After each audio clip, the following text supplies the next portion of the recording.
آج کے انسان نا دنیا اور دنیا کی ہر چیز کی محبت کا سوال کرتا ہے، سوائے اللہ اور اللہ کے رسول کی محبت کا وہ سوال نہیں کرتا، نہ اس کے دل میں تمنا ہے، سب کھوکھلے دعوے ہیں۔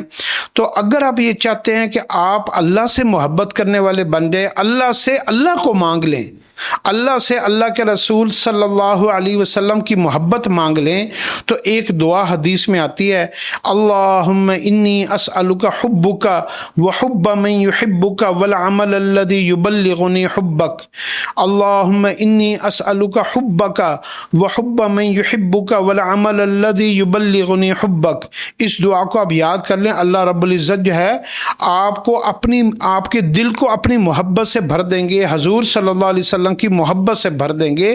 سب سے قیمتی ترین جو متاع ہے نا انسان کی، وہ اللہ اور اللہ کے رسول کی محبت ہے۔ آپ کبھی کبھی اپنی دعاؤں میں نا اللہ اور اللہ کے رسول صلی اللہ علیہ وسلم کی محبت مانگا بھی کریں، خالی دعووں سے محبت نہیں ملتی۔ سوال کرتا رہے نا فقیر، تو اس کو جو ہے نا اس کے کشکول میں کچھ نہ کچھ خیرات ڈال دی جاتی ہے۔ اگر آپ اللہ سے محبت مانگیں گے تو اللہ اپنے بھی محبت دے گا اور اپنے پیارے حبیب صلی اللہ علیہ وسلم کی محبت بھی عطا فرمائے گا۔